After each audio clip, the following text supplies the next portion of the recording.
Thank you very much, President, for the report.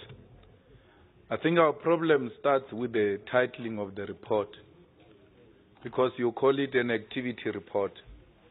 And therefore, by calling it activity report, it means that you are asking the President to come and present the diary of what he has done, where he has been, and all that. And I don't know if that is in terms of the rules and the constitution that constitutes this body, because ordinarily we should be getting the state of Africa through the President. And the state of Africa will then include politics of our continent, the economy of our continent, and the security of our continent.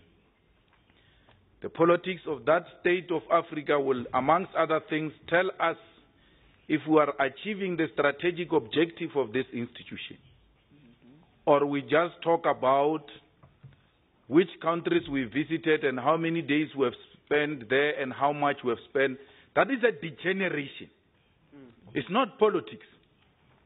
I think that we are forgetting that gathering here, we are politicians.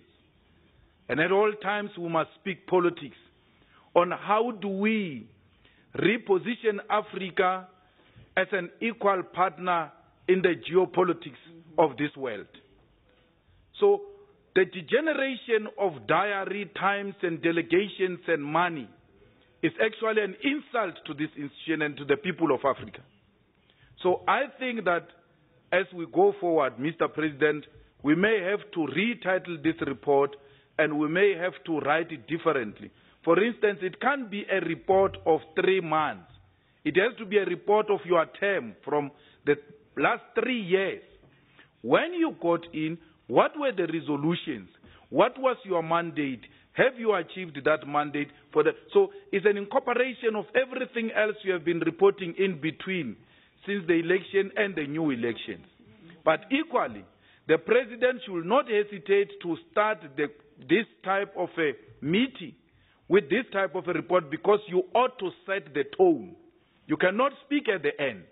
You ought to speak much, much more earlier, so that you give the meeting direction and we're able to say, this is where we are, this is where we come from, how do we move forward? I hate a situation where I meet with politicians and we discuss diaries and human resource. We cannot be discussing human resource from a president. We must be discussing politics, and that's why there are cracks. That's why there is no clear explanation of where, if you pardon me, Chair, there's no clear explanation of how far are we with regard to the people of Western Sahara, how far are we with issues of terrorism in our continent and all of that. Why? Because you think those are not important issues. You ought to narrow yourself down to more technical and administrative issues, and politics take a back seat. If you want to be those types of politicians that are obsessed with human resource, you must know you are failing this continent. Thank you very much, honorable members. Now we are at the end of our discussion. I would like to take